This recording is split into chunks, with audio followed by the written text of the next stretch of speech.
Shalom Bapak Ibu, Saudara-saudari yang dikasihi dan mengasihi Tuhan. Kita sungguh bersyukur untuk berkat dan penyertaan Tuhan sepanjang hidup kita sampai saat ini. Mari kita datang kepadanya, kita mengucap syukur. Tuhan, terima kasih untuk kasih setiamu di dalam hidup kami. Kami bersyukur kalau hari ini kami boleh ada sebagaimana kami ada. Itu semua karena kasih dan kemurahan-Mu. Sebentar kami akan membaca dan merenungkan firman-Mu, berfirmanlah, dan biarlah kami mengerti apa yang menjadi kehendak-Mu di dalam hidup kami. Kami berdoa dalam nama Tuhan Yesus Kristus, haleluya, amin. Ku rindu setiap waktu hidup di kebenaran-Mu, bukan dengan kuatku, namun karena Roh-Mu. Yesus, Kau yang ku pegang teguh. Ayat firman Tuhan hari ini terambil dari Matius pasal yang ke-9 ayat 35 hingga 38. Belas kasihan Yesus terhadap orang banyak. Demikianlah Yesus berkeliling ke semua kota dan desa. Ia mengajar dalam rumah-rumah ibadat dan memberitakan Injil kerajaan surga, serta melenyapkan segala penyakit dan kelemahan. Melihat orang banyak itu, tergeraklah hati Yesus oleh belas kasihan kepada mereka, karena mereka lelah dan terlantar, seperti domba yang tidak bergembala. Maka katanya kepada murid-muridnya, "Tuaian memang banyak, tetapi pekerja sedikit. Karena itu, mintalah kepada Tuan yang empunya tuaian, supaya ia mengirimkan pekerja-pekerja untuk tuaian itu." Amin. Demikianlah firman Tuhan. Mari kita merenungkannya. Bapak Ibu Saudara-saudari yang dikasihi dan mengasihi Tuhan, bagian ini menceritakan tentang bagaimana Tuhan melihat ada banyak orang mereka mengalami kelelahan dan hidup seperti seorang yang terlantar, ya, seperti domba yang tidak bergembala. Ini hal yang dilihat Tuhan pada saat Dia melayani. Dengan kondisi ini, Yesus memiliki belas kasihan kepada mereka. Di mana sebelumnya kalau kita memperhatikan perikop-perikop di atasnya, bagaimana Yesus menyembuhkan ada begitu banyak penyakit, ya, baik orang buta, baik orang bisu seperti itu, ya, dan juga berbicara tentang pertobatan seorang pemungut cukai, kemudian orang lumpuh yang disembuhkan. Nah, Yesus kerjakan semuanya itu. Nah, secara fisik memang mereka mengalami kesembuhan dan banyak orang yang dipulihkan.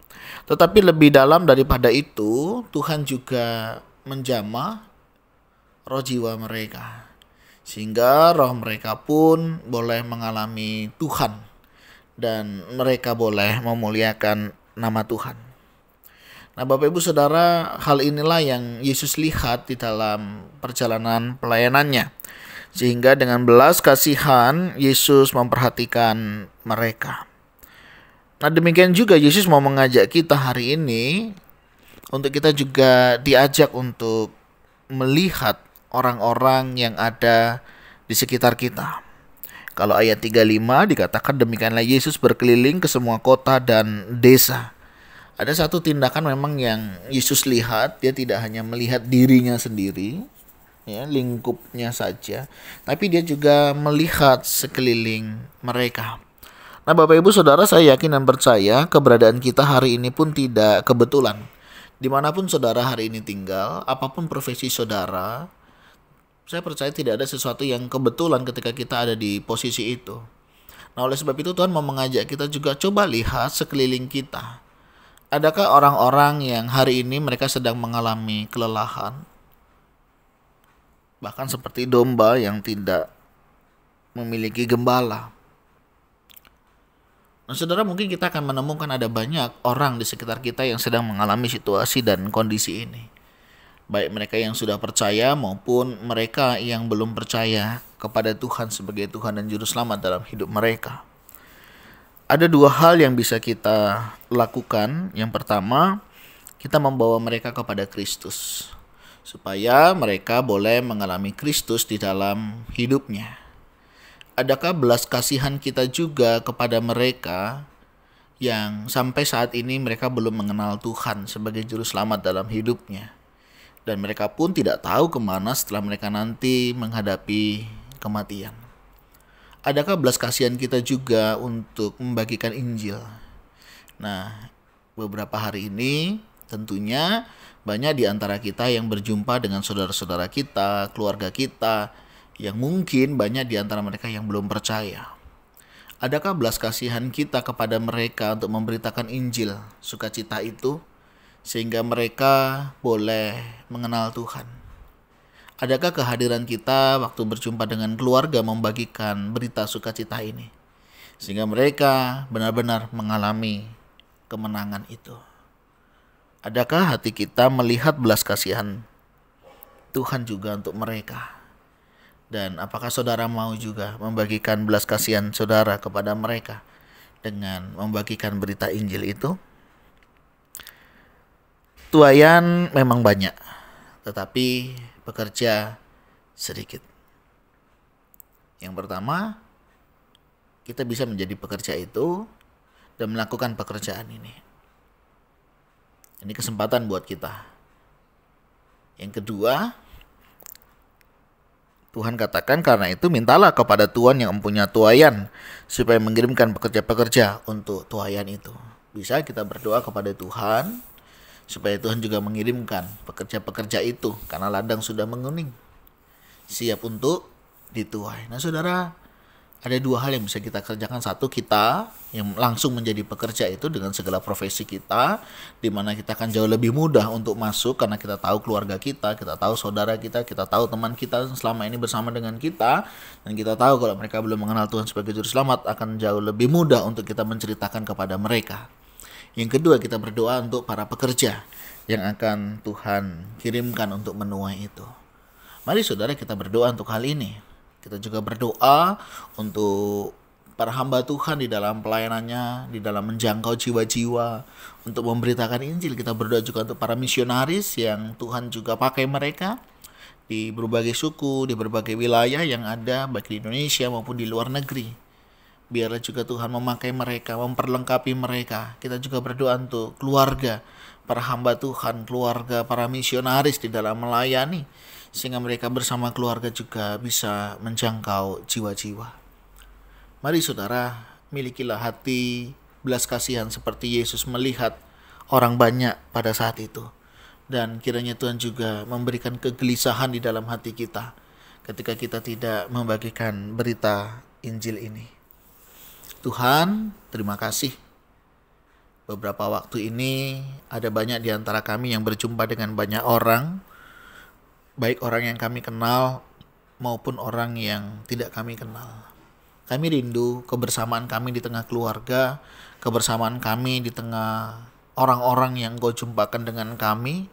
Kami boleh memberitakan Injil, kami boleh memberitakan kabar sukacita ini, sehingga mereka juga boleh mengalami sukacita yang kami alami saat ini.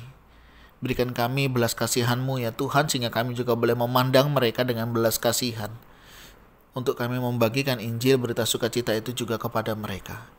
Kami juga berdoa untuk para pekerja, baik para hamba Tuhan misionaris yang di gereja maupun yang ada di ladang misi.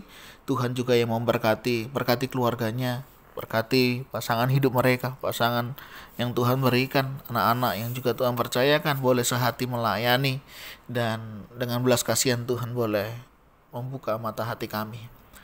Berkati juga untuk tantangan pelayanan yang dihadapi, kiranya Tuhan juga yang menolong, memberkati sehingga setiap kami bisa dan boleh melayani. Berikan kami juga kegelisahan ketika kami tidak membagikan berita sukacita ini kepada orang-orang yang Tuhan izinkan untuk mereka mendengar berita sukacita ini.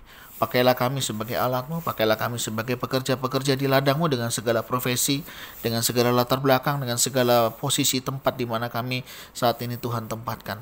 Dan kami berdoa kiranya Tuhan juga memberkati masa penuaian jiwa-jiwa ini. Kami serahkan semua ini ke dalam tangan-Mu. Pakailah setiap kami untuk terus menyatakan kebenaran firman-Mu, dan ajar kami tekun setia membaca firman-Mu.